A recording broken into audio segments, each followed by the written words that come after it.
Ese es un término legal, ¿sabía?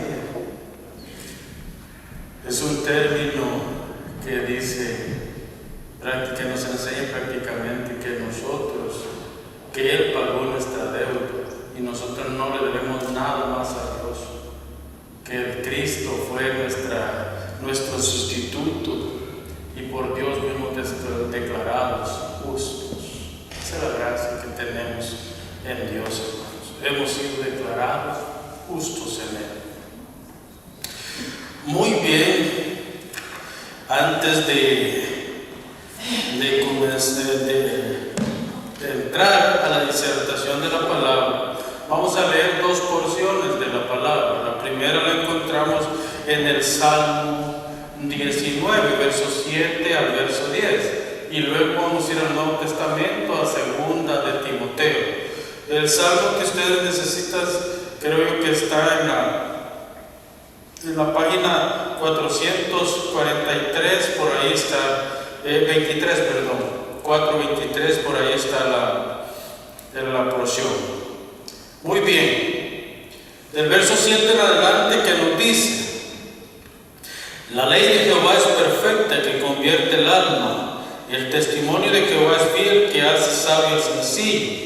Los mandamientos de Jehová son rectos, que alegran el corazón. El precepto de Jehová es puro, que alumbra los ojos. El temor de Jehová es limpio, que permanece para siempre. Los juicios de Jehová son verdad, todos justos. Deseables son más que oro, y más que mucho oro afinado, y dulces más que miel, y que la que destila del panal. Luego nos vamos al Nuevo Testamento, a segunda de Timoteo, capítulo 3, los versos, especialmente los versos 15 al 17, son los que vamos a estar viendo, aunque vamos a leer todo el capítulo para tener un contexto de lo que vamos a estar hablando. También debes saber esto. Perdón, la página es la 878. Les voy a dar un tiempecillo para que puedan encontrar. También debes saber esto, que en los postreros días vendrán tiempos peligrosos, porque habrá hombres amadores de sí mismos, ávaros, vanagloriosos, soberbios, blasfemos, desobedientes a los padres, ingratos, impíos, sin afecto natural, implacables, calumniadores, intemperantes, crueles, aborrecedores de lo bueno, traidores, impetuosos, infatuados, amadores de los deleites más que de Dios, que tendrán apariencia de piedad, pero negarán la eficacia de ella. A estos evita, porque de estos son los que se meten en las casas y llevan cautivas a las mujercillas cargadas de pecados, arrastradas por diversas concupiscencias. Estas siempre están aprendiendo y nunca pueden llegar al conocimiento de la verdad. De la manera que Janes y Jambres resistieron a Moisés, así también estos resisten a la verdad. Hombres corruptos de entendimiento, reprobos en cuanto a la fe, mas no irán más adelante, porque su insensatez será manifiesta a todos, como también lo fue la de aquellos.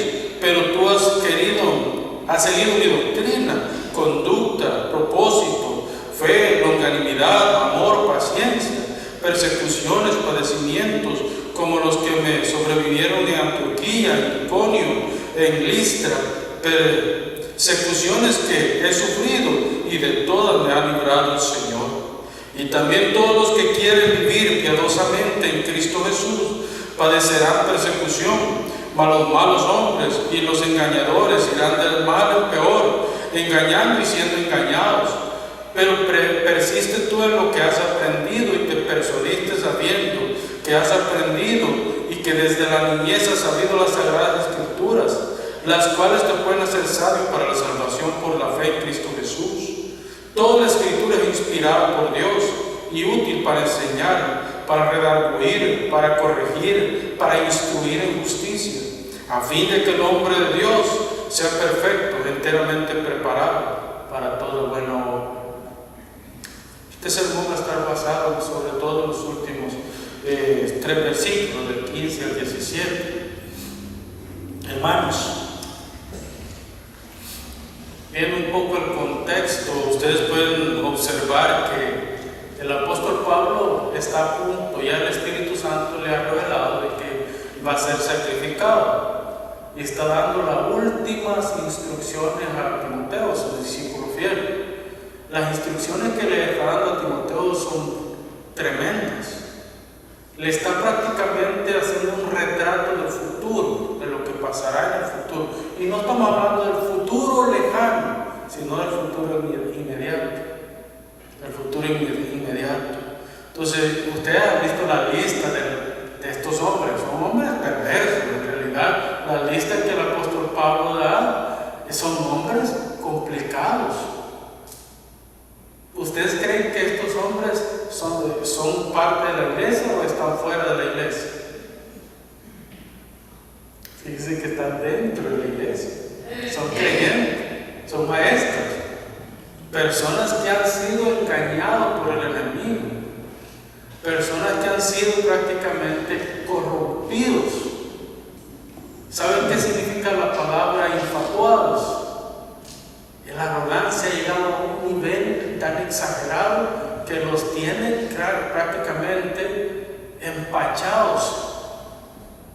Han llegado a un nivel que por arrogancia ellos se creen que son lo más grande que existe en este mundo y que nadie está bajo ellos, sobre ellos, sino que todo el mundo está bajo ellos. Estos son hombres perversos. Pero lo que a mí me llama la atención es lo que el apóstol Pablo le dice. Pero tú, miren, esta introducción que hace a la persona de Timoteo es grande. Pero tú, Timoteo, tú has sabido las Escrituras. Quiere decir que todos estos que él ha descrito, que son maestros de la iglesia, son pastores, son líderes de la iglesia, estos prácticamente, si conocen la Escritura, hacen un exégesis para su propia conveniencia, no para ayudar al pueblo, no para bendecir al pueblo, sino más bien para llenarse ellos los bolsillos y volverse superhombres para la gente. Pero tú, Timoteo, has conocido las Escrituras, la oíste de Loida, de Eunice, que son tu él y tu madre. Ellas te instruyeron en tu niñez acerca de las Sagradas Escrituras. Y ahora que has crecido, que yo te escogí para que fuera mi reemplazo en el ministerio, ahora yo te he enseñado más formalmente las Escrituras. Pero aún con todo esto, ni Pablo, ni Eunice, ni Loida eran superiores.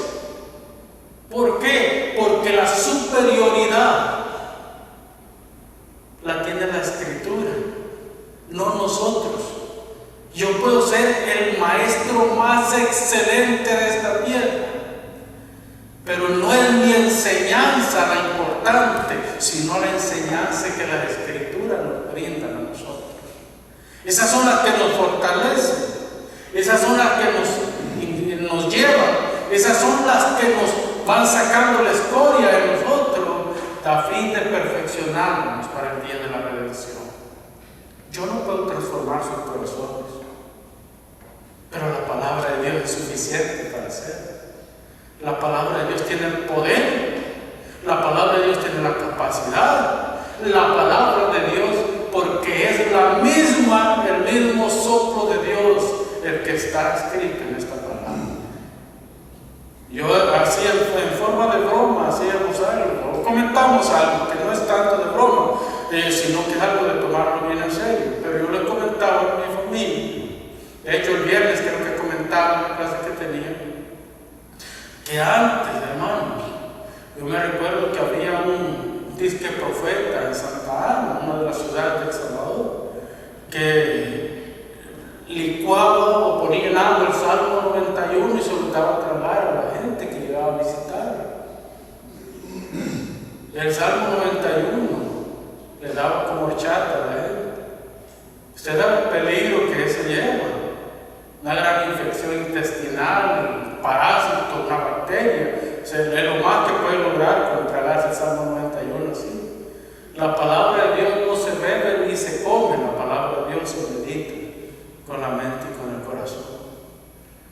Entonces la Biblia es suficiente para ello, hermano. La suficiencia de las Escrituras le provee a la iglesia y al cristiano en particular, la seguridad de que ni lo profano, fíjense bien, ni lo profano, ni la persecución, ni lo presente, ni lo porvenir, ni la muerte, nada nos separará de Cristo. Nada nos separará del amor de Dios. Romanos capítulo 8, versos 38 y 39. Es la palabra de Dios la que nos da la seguridad de que un día tendremos al Señor frente a frente en ese día glorioso y seremos prácticamente vindicados en su verdad. Hace ya varios años tuve una conversación con una persona acerca de la doctrina de la suficiencia de las Escrituras. Platicamos muy abiertamente con esta persona acerca de eso. Según esta persona, fíjese bien, según esta persona la Biblia es importante, pero también es importante las revelaciones extrabíblicas. O sea, para esta persona la Biblia tiene valor, pero a la Biblia hay que añadirle las revelaciones que otra persona puede tener. Si eso es verdad, el canon no está cerrado. Debemos de seguir agregando libros a los 66 libros que tenemos, porque se sigue revelando Dios. Pero nosotros sabemos que la revelación de Dios concluyó cuando Juan escribió el Apocalipsis. Se cierra el canon, no hay más revelación. Hoy tenemos iluminación de la palabra cuando nosotros la leemos y la estudiamos. Entonces, según esta persona, Dios provee a las personas según Él que se consagran a Dios. O sea, no toda la gente recibe visiones, sueños o qué sé yo, palabra audible. Nadie, no todo el mundo lo recibe, sino solamente aquellos que están bien sometidos.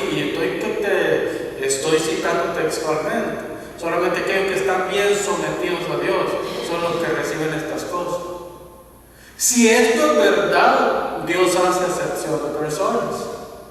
Y no todas las personas en este mundo o en la iglesia tenemos la misma categoría delante de Dios. O sea que hay que hacer ayuno, hay que hacer vigilias y hay que flagelar nuestro cuerpo para poder de esta manera ganar el favor de Dios, según este pensamiento de esta persona.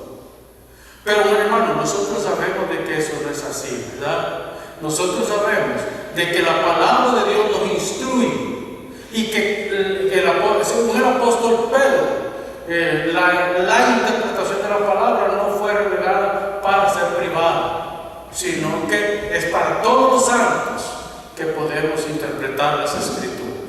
Ahora, yo quiero enfatizar algo.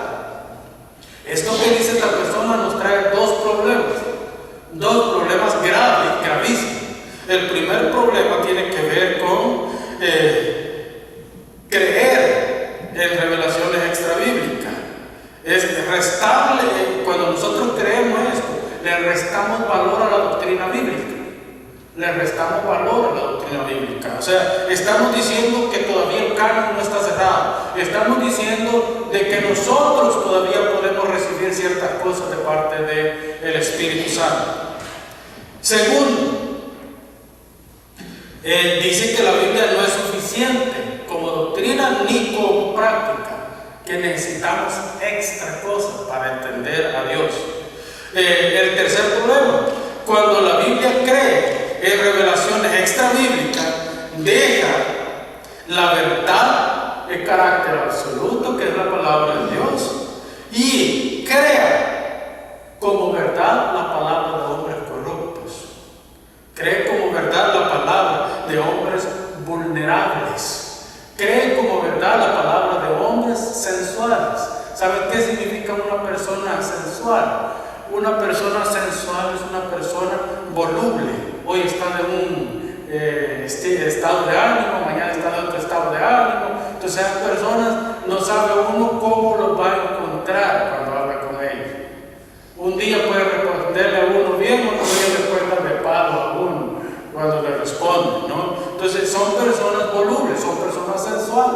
Y un cristiano sensual es peligroso, porque es llevado por los sentimientos más que por la razón. Es llevado por los sentimientos más que por la verdad. O sea, cada cosa que hace un cristiano sensual la hace en base a sus sentimientos. Si hoy no está bonito, yo no voy a ir a la iglesia. Hoy no estoy de ánimo para ir a la iglesia. ¿Cuándo estamos de ánimo para venir a la iglesia? Yo pregunto. Porque seamos honestos, ¿cuándo estamos de ánimo para venir a la iglesia? Nosotros venimos a la iglesia porque necesitamos venir a la iglesia, no porque estamos de ánimo. Aquí es donde venimos a recibir el ánimo, la fortaleza para continuar nuestro día. Pero un cristiano sensual dice, ¿sabe qué? Hoy amanecimos con una temperatura de 35 grados. Está muy caliente. No, hoy no voy a ir a la iglesia. Bárbaro, calor. De repente, en una temperatura de 30 grados bajo cero, hace demasiado frío. Hoy no voy a la iglesia. O sea, nunca van a ir a la iglesia, ¿verdad? Esa es una persona sensual. Entonces, pero de esto es lo que Dios quiere librarnos al darnos su palabra. Porque si nosotros ponemos la palabra de una persona, por lo menos al nivel de la palabra de Dios, y estamos en serios problemas, hermano. Estamos en serios problemas. Y por eso es que hay sectas, por eso es que hay grupos que se llaman cristianos, no son cristianos, porque ponen la palabra de X persona al nivel de ellos. Por ejemplo, ¿sabía usted que la Iglesia Católica Romana cree que el Papa es mayor que la palabra de Dios? O sea, la palabra del Papa es más grande que la palabra de Dios. O sea, que la Biblia para la Iglesia Católica Romana no existe, no tiene valor. Es la palabra del Papa, de los cardenales, de los obispos, la que cuenta. Entonces nosotros no creemos en eso. Dos cosas voy a ver en este estudio. Primero, lo que es la doctrina de la Biblia. Y luego vamos a desglosar la parte de estos versículos que hemos visto. ¿Podemos confiar en la Biblia como suficiente? Sí, ¿verdad? Suficiente. ¿Es la Biblia suficiente para el propósito de Dios se cumpla en nosotros? También es suficiente para que Dios cumpla el propósito de Dios. ¿Es sabio buscar otras fuentes de revelación? No. Y mucho cuidado con eso. Cuando usted oiga que hay un profeta por allá y que hay que ir a visitarlo, no vaya. Se le encarezca en el Señor. No vaya. Porque el tal no es profeta. El tal es un charlatán. Porque los verdaderos profetas de Dios son aquellos que proclaman el Evangelio fiel a las Escrituras desde los púlpitos. Ellos son los profetas y a ellos hay que oírlos. ¿Por qué? Porque están predicando el Evangelio. ¿Sí? No estoy hablando del profeta de que le van a adivinar el futuro y que usted va a venir y yo le voy a decir, no te preocupes, hermanito, todo va a estar bien. No, déjeme decirle algo. Si usted vive el Evangelio puro, de gracia, de bondad de Dios, tal vez las cosas se le van a complicar más a usted. Y el asunto es que la esperanza es lo glorioso que tenemos en Dios. La doctrina de la eficiencia de las Escrituras analiza con cuidado la respuesta que le dan a estas preguntas que yo les he hecho. ¿Por qué? La suficiencia de las Escrituras se define de la siguiente manera. Esta es una definición tal vez simplista, pero es una definición acerca de esto. Dice, las Escrituras contienen las palabras de Dios que Dios desea comunicar a su pueblo en toda la etapa de la historia de la redención. Las Escrituras contienen la revelación de Dios y la palabra que Dios quiere comunicar en toda la historia, desde Génesis hasta Apocalipsis, donde comienza la historia del ser humano hasta donde termina la historia del ser humano. Es una historia progresiva que se va desarrollando a través del texto sagrado. Nosotros podemos confiar en esto. Las Escrituras son más que suficientes para confiar y obedecer a Dios. No necesitamos nada más. Según Dios va abriendo nuestro entendimiento, nosotros vamos adquiriendo más y más conocimiento de la palabra de Dios escrita. Por eso, la lectura de la Biblia y la oración tienen que ir de la mano. Tienen que caminar juntos, porque cuando nosotros oramos reconocemos nuestra incapacidad para entender las Escrituras, y cuando abrimos las Escrituras reconocemos que la voz de Dios guiándonos a nosotros en lo que tenemos que hacer. En otras palabras, nosotros estamos conectados a Dios, y Dios a través de su palabra está conectado con nosotros. ¿Para qué? Para que nuestro caminar diario tenga sentido. Tenga sentido. Porque si nosotros no tenemos a Dios en nuestro corazón, nuestra vida es sin sentido. Perdonen que les diga eso, pero es una realidad. Si Dios no vive en nosotros, nosotros estamos viviendo, de hecho ni siquiera estamos viviendo. La Biblia nos compara que estamos muertos en nuestros delitos y pecados.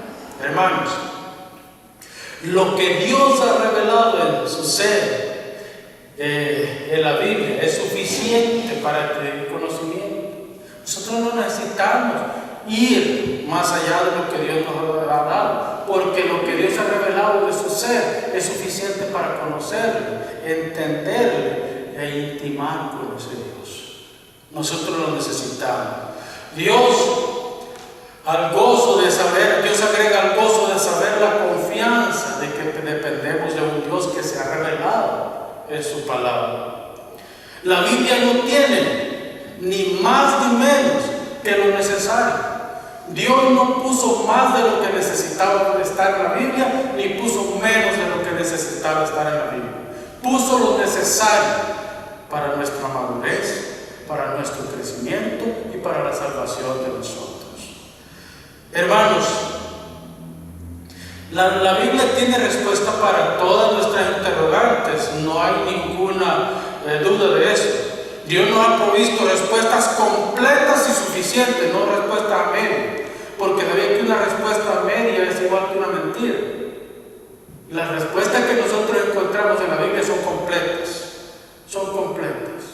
Si usted tiene problemas de fe, abra las Escrituras, porque las Escrituras le van a hablar a usted directamente de que necesita tener fe, porque sin fe es imposible agradar a Dios.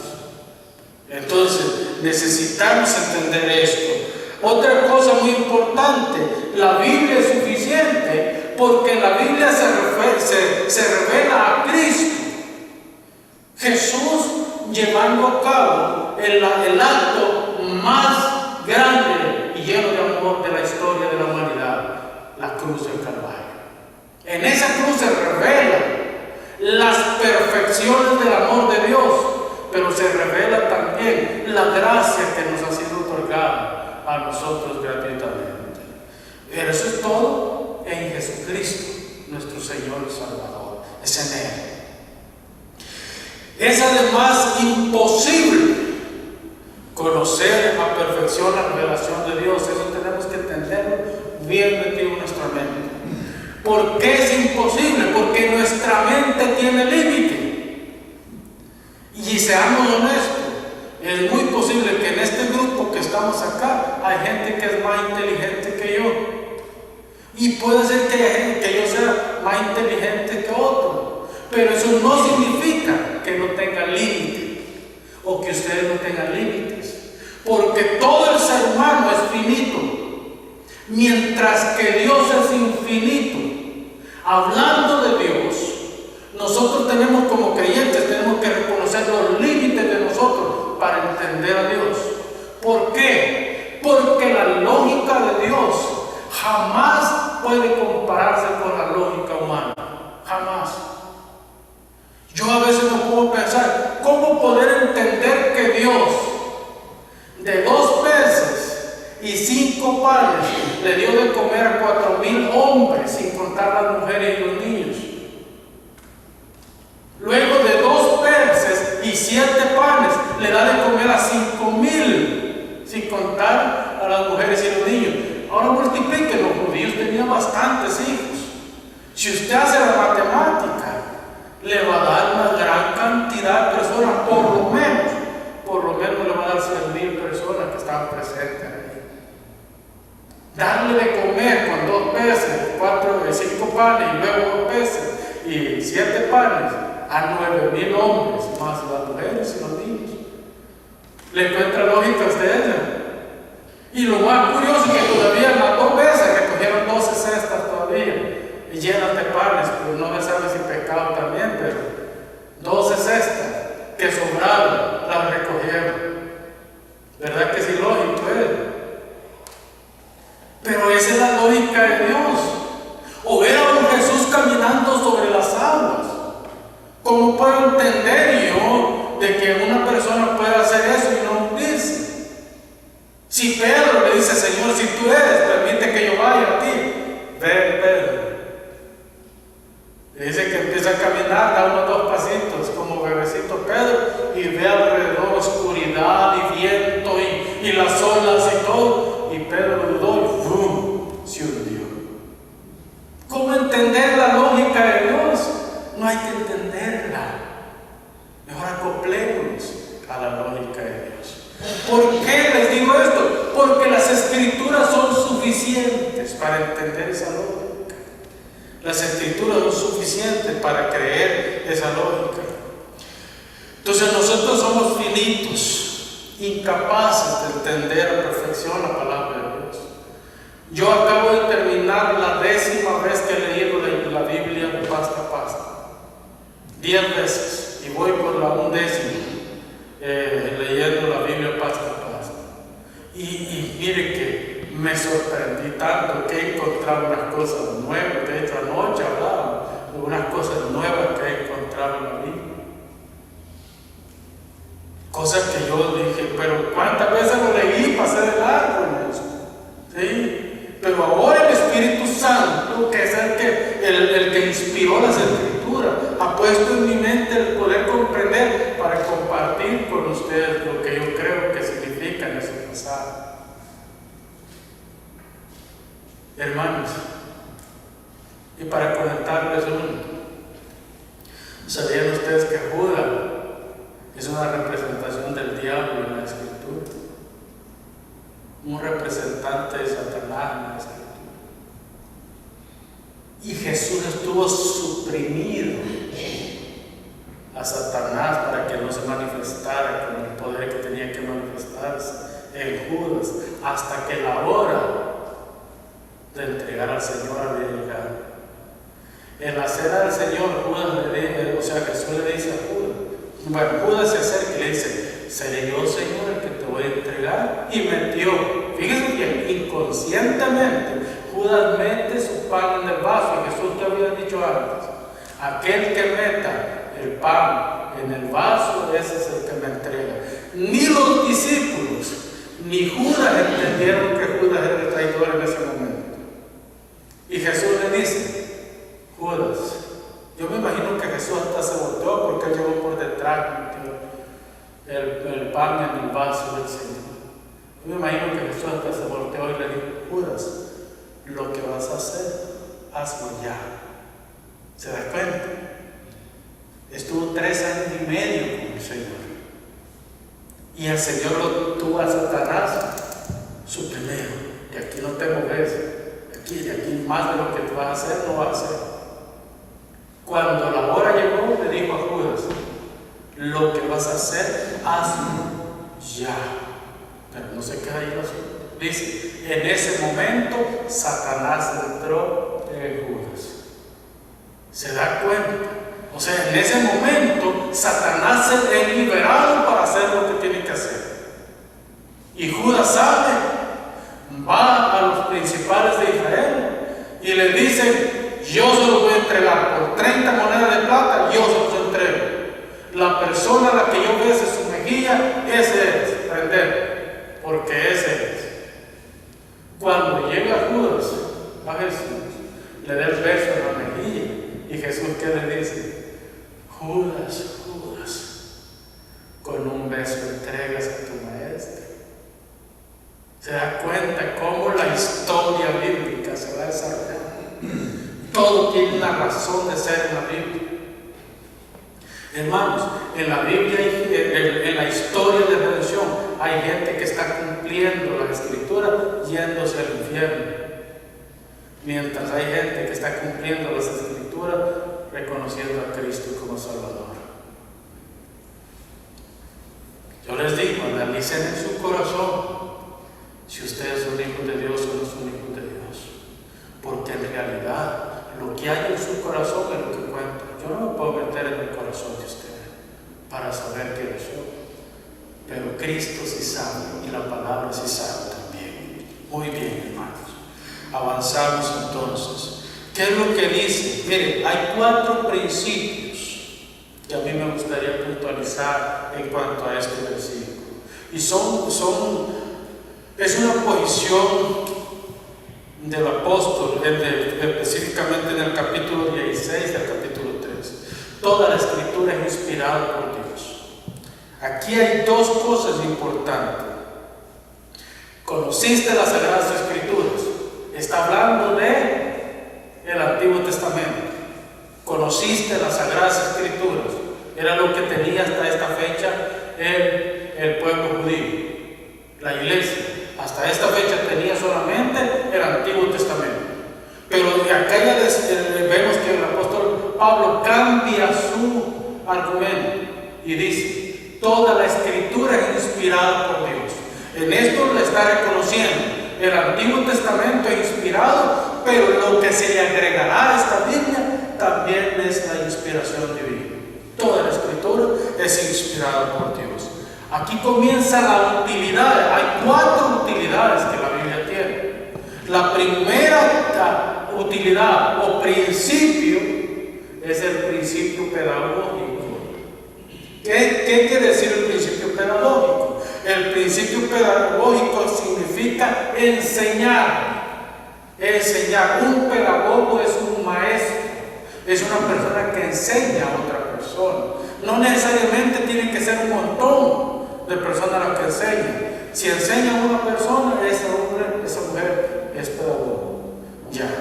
Entonces él dice, miren bien, útil para enseñar, pero la enseñanza, ¿qué es? Impartir conocimiento, darle conocimiento, proveerle a una persona conocimiento. Entonces, enseñar. ¿Cuál es el beneficio? ¿Sí? ¿Es provechoso este beneficio? Por supuesto que sí. De las Escrituras aprendemos grandes verdades y grandes principios. Por eso es importante que los hombres que enseñan desde el púlpito estén capacitados para hacerlo. No cualquier persona debe predicar desde el púlpito, sino aquellos que están capacitados para hacerlo, que han sido formados, porque esto es un principio de aprendizaje, enseñanza. Les pregunto yo, ¿qué es lo que yo enseño si yo no he aprendido nada? No enseño nada, ¿verdad? Porque si yo no he aprendido, yo no enseño, no puedo enseñar. Segundo principio, el principio restrictivo, en otras palabras, redarguir. ¿Saben que en el término griego, esta palabra redarguir significa poner límites y que la persona no pase? Es como cuando yo voy a su corazón y le hablo: lo que hiciste no es correcto. La palabra que dijiste. Yo varias veces he tenido esa conversación con mi esposa, que a veces soy medio bobo para hablar, ¿sí? Como todos los seres humanos, ¿verdad? No, yo creo que la palabra que dijo no fueron correctas. Hay que aceptarlo uno, pues. ¿Para qué me voy a molestar yo si me está diciendo la verdad? Entonces, verdaderamente, ¿qué es lo que me está diciendo? Me está redarguyendo. Y el Espíritu Santo no redarguye de afuera hacia adentro. El Espíritu Santo redarguye de adentro hacia afuera, porque Él conoce la intimidad de nosotros. Tercer principio, el principio disciplinario, ¿sí? Corregir. Es decir, la persona que lo que ha hecho es pecado. Esto va mucho más allá que redarguir. Esto ya tiene que ver con juzgar lo que la persona ha hecho. Cuando usted, por ejemplo, ve a una persona que ha caído en pecado, ¿qué dice Mateo que es lo que hay que hacer? Llámalo a solas, recomiendo. Si la persona acepta la corrección, ha ganado un hermano. Si no la acepta, llámalo con 2 o 3 testigos, para que en boca de 2 o 3 testigos tú le reconvengas. Si aún así la persona persiste en su pecado, entonces declara publicano y pecador a la congregación. Ya no solo juzgan las 2 o 3 personas, sino toda la congregación tiene que juzgar tal como publicano y pecador. Pues ese es corregir. Muchas veces corregir también significa disciplinar a la persona, hasta incluso sacarlo de la iglesia si es necesario, porque esa persona tiene que entender que su vida debe ser un testimonio vivo delante de Dios. El cuarto principio es el principio de confirmativo, es decir, yo le doy las herramientas a la persona para que pueda crecer en la fe, desarrollarse en la fe, vivir para Dios y no solamente para sí mismo. Entonces, por eso es que también dice, el cristiano necesita formarse en la perfecta voluntad de Dios para consolidarse en la verdad. Con el principio correctivo, ese me trae al camino del Señor de regreso. Pero el principio consolidativo me dice que yo tengo prácticamente que crecer en el Señor para desarrollarlo y poder llegar a otras personas. Hermanos,